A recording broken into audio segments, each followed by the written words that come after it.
Say good morning guys! Ang aga niya na naman gumising. Good morning! May hawak na agad siyang kalamansi. Good morning! Kakain kasi tayo ng arroz caldo. Nagawa si Papa arroz caldo. Bumibili lang siya ng pandesal and then breakfast na tayo. Aga niya nagluto. Madilim-dilim pa. Oo, kaya may kalamansi yan. Gagamitin natin sa arroz caldo. Yay! Smile naman sa guys. Sit down na. Sit down. Galing niya tumayo ng ganyan. Wow, magwo-walk na yan eh. Very good yan. Next month, 1 year ka na. March. Oo. Tingnan natin yung lugaw natin. Akay-akay na tayo. Tingnan muna natin yung lugaw. Luto na to.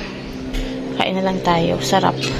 Kasi kahapon, di ba, bumili kami sa kabilang bayan. Sabi ni Jillian, pa, magluto ka nga ng lugaw. Ayan. Luto tayo. May konting taba, tsaka maraming luya. Yung parang nabibili kasi dun sa kabila, sa Mambulo, kabilang barangay. Parang durog na yung kanin. Hindi na masyadong, para ka nang nakain ng, or, cereal or oats. Oriol. Cereal. Parang ganun. Durog na durog. Pero ito, ganito masarap. Buo-buo. Medyo buo pa. Para may nangunguya-nguya ka pa. Hindi parang lugaw na parang wala kang ngipin. Pang walang ngipin. Ano po? Ano po? Kala ko, pagising ko, bubuhaghag maigi. Hindi. Bagsak pa rin siya, guys. Sabi ko, naku, baka para na akong bruha bukas. Ganun-ganun na siya. Hindi naman, oh. Mamaya pagkaligo natin, tingnan natin. Parang nauubse sa bagong buhok Nandiyan ang ating pandesal sa umaga. Pinatay ko na yan. Pandesal. Ayan o. Yummy. Masiramon. Masarap. Jillian, kain na. Maulan ngayon guys. Maulan. Bebe. Oh, naka-isang pandesal. Smile agad eh. Ang ating onion, nagalit siya sa likod tanim. Kain. Tapos may fried garlic. Sarap.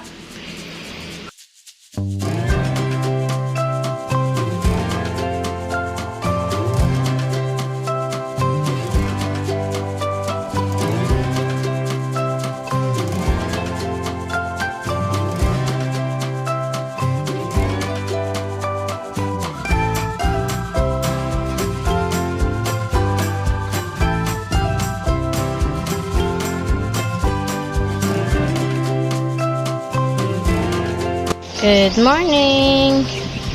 It's there 1 week today. Hindi ko na i-vlog kahapon. Maulan kasi hindi ako nakalabas. So, wala silang pang 6 day. Ngayon ay 1 week na sila. Titimbangin natin ito mamaya kung ilan. Ang isang sisiw kung ilan ang dinagdag. Mali pala yung sinabi ko na 100 grams. Dapat pala pag dating ay 60 to 70 grams. And then, after 1 week, titingnan natin kung ilan yung nadagdag. So, ayan sila. Mainit na today. Ayan, nagpapaaraw yung iba. Yung iba ay nandun sa tabi. Malalaki na, no? Ewan, parang hindi nagbabago, Buti na lang, mainit na today, guys. Nakakapag-laba tayo. Kalahati lang nilabahan ko dahil wala tayong sampayan. Lahat naglaba ngayon. So, kalahati. Dito lang ako nagsampay sa likod namin. Meron tayong sampayan dyan. And inipit ko din yung iba, tsaka hinangar para magkasya. Ay! Kasing na ang ating baby. Oh, kaya si Papa na ang naglalaba dahil gising na ang babing makulit. Babing mabait. Baby na. Ang ganda. Baby na. Tawag mo si Papa. Pa. Ayun, naglalaba sa labas. Si Papa. Hello guys! Hindi naman siya tumikwas kahit naligo na ako. Masarap liguan, tipid na shampoo. Tapos, hindi ko na kailangang itali. Di ba pag mahaba ang buhok, itatali mo pataas kasi pagkasabong ka ng katawan. Ito hindi na. Laking ginhawa talaga pag maikse ang buhok. Tara, pupunta tayo dun sa akin yan. pupunta kami ng ni Bebe ng Sapa at dahil sobrang lakas ng ulan kahapon dito, bugbog talaga ng ulan maghapon. Buti nung gabi hindi na kasi kung umulan pa rin nung gabi, tataas yung tubig din sa ilog. Medyo mataas na nga nung hapon. So, buti tumigil na nung gabi, kaya ayan, bumaba na siya. Naliligo sila sa Sapa. Ay, antok na. Naliligo sa Sapa yung mga patuta. Tara, puntahan natin. Makakatulog na to doon, sigurado. Ano, Bebe? Uy! Tara. Puro sampay, di ba? Ngayon lang kasi umaraw, oh. Isang linggong maulan. Ay, kung sinasabi sa vlog na maulan, maulan, maulan. Yes. Ngayon lang umaraw ulit. So, let's go sa go. Oh, daming kakao ni Papa. Wait. Oh, isang sako. Kita nyo ba, guys? Ayan, oh. Nagmumuni-muni. Ayan, isang sakong kakao. Oh, dami na naman nating chocolate niyan. Grabe, ang dami, ano? O, tara na. At naririnig ko na ang ingay nila sa Sapa. Saan kayang Sapa? O, puro sampay. Paikot. Province life is like that. Uy, ang dami ng flower, guys. Ng mangga. Ano nung nakikita ko. Ayan, oh. Kaso, naulanan kahapon. Tutuloy pa kaya yan? Yung tapat namin na mangga dun, lahat ng mangga dito ngayon, namumulaklak na. Naka-recover na sila. Ayun pa dun, oh. Naka-recover na nung bumagyo nung nakaraang taon. Buti na lang nga this year. Last year, walang bagyo. Kung hindi na naman namumulaklak yung mga avocado tsaka mangga. Buti na lang. Wala nang bagyo sa atin ngayon. Salamat po. Ayun, ang mga batuta. Oh. Look at that. Mga nagsiswimming na naman. Kahapon, hanggang dito yung tubig sa ibabaw. Tuwan-tuwa itong isa. Nako po. Malabo, ah. Tuwan-tuwa, oo. Diyan na. Kill. Tuwang-tuwa ang bata. Swimming, bebe. Ate, kuya. Swimming. Ano yung mga galon-galon doon? Sa Indo to? Aba.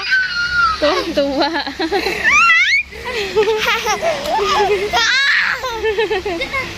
Swimming daw siya. Hindi pwede. Mag-swimming. Oo. Ay, nako po. Ayan na naman ang libangan nyo. Ah? Naiingit na yung isang yan, oh. Gusto na yan maligo.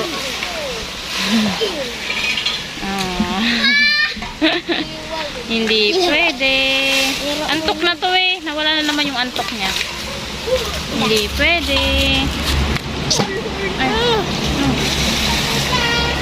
Chow, chow, chuka. Chow, chow, chuka.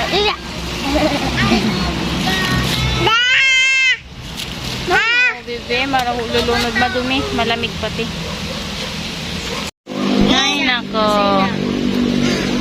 Lamig na lamig. Yun yung sinasabi ko kapag naligo. Tapos natuyo na yung hair mo. Ayan.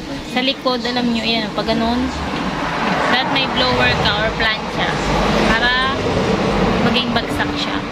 Kaso may sira naman yung hair mo kung lagi mo pa-planchain tsaka blower ng mainit. Kailangan pala, pag nagsishampoo lang ako naman, nagbubuhag-hag. So, ang shampoo lang natin once a week lang dapat. So, ito na. Humiram ako ng timbangan. Nasa 170 grams yung isa. Iba-iba naman yan. Kuha pa tayo ng isa pa. Tingnan natin kung ilan naman. 170. Tingnan nga natin yung bracket kung ilan na dapat pag 1 week. Balik na. Yan, nakakuha na ako ng isa. Buti hindi malikot. 180 naman siya. Itong isang to. It's 180. Yung timbang ng manok ng ating chicken for 1 week ay dapat nasa 193 ang isang linggo. So, siguro na-stress yung ating manok kakalipat-lipat ng bahay. Tsaka umulan maigi. Siguro hindi kumain nila meg. Ganun. So, 180, 190, 170. Medyo maliit yung iba. Hindi pare-pareho. Pero makaka-recover din naman yan. Siguro tuloy-tuloy na itong mainit na araw.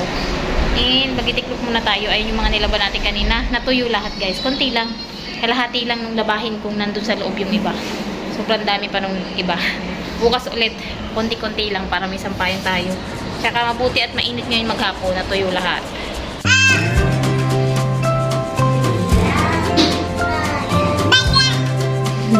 Nagustuhan niya sa loob ng basket. Tapos matumba. Sit lang, sit, sit. Sit down, sit down. Sit down. Yan. Sit lang. Hindi pa rin ako matapos sa pagtitiklop dahil may isang istorbo. Gabi na lang, madilim na. Hey. Buti nga napapayag na pumasok niya sa basket nang hindi ginugulo ang aking tinitiklop. Sit down, sit down. Sit, sit. Very good.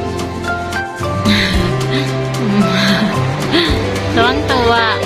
Sit down, sit down. Sit down. Aram niya na ang sit down. Tuwang-tuwa. Ay, nako. Oh, may nakuha na naman kayong laruan. Buti matibay ang bigay ni Ma'am Christina. Yung basket na yan. Matigas siya. Maganda. Magandang basket ang ganyan. Kahit mainitan, ano ay, laruan pa ng bata. Ang tibay. Tuwang-tuwa. Brum, brum? Ha? Brum? Ay, gusto pa?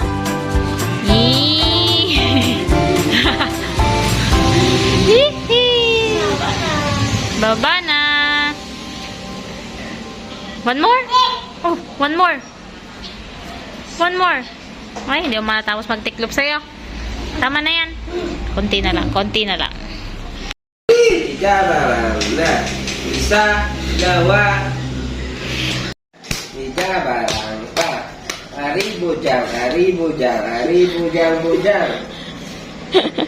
Very good. Bujang. Nagpapasikat. Pupunta naman sa papa. Let's eat. Nakababa na tayo. Ay, magwawala na naman siya. Oo, gutom ka na. Ang ulam natin ay ano tawag yan? Manok with some gulays and sotanghon. Sinabawan. Ay, kakain na, gutom na. Oo, maaga tayong bumaba ngayon. Wala kasing ilaw doon sa taas. Madilim. Ay, kakain na, kakain na. Kain po. Let's eat. Tapos na namin ang dinner and nagkukulit na naman yung isang bata. Marunong na siya maglakad, no? Sabi ko sa inyo, February maglalakad na siya. No, tingnan mo na. Ano yan? Ha? Naglalakad na yan, ay, oh. Sige na. Takot na tuloy. Oh, pareho na kami ng buhok. Oh. Hello, guys. Good night. Good night po. Chichiw! Maganda naman yan ng vlog and ayun na yung ganap natin for today's vlog. Ayun ang ganap natin sa video na ito maghapon. Ay, nagwawala na talaga siya. Thank you for watching! Kasi nagwawala na talaga siya. Don't forget to like and subscribe. Bye-bye! Nagugusan dalawang bata. Napagalitan na naman. Everyday ko tinuturuan pero it's good daw na magkamali sila kasi may chance ka ulit na turuan sila. Sa mga anak nyo ha, okay lang yan na magkamali sila. Ibig sabihin nun, may chance ulit kayo na turuan ulit sila. Okay? Yun na lang yung isipin natin. Para hindi tayo ma-stress. Di ba, bebe? Di ba, bebe? No one's perfect. Walang perfectong tao.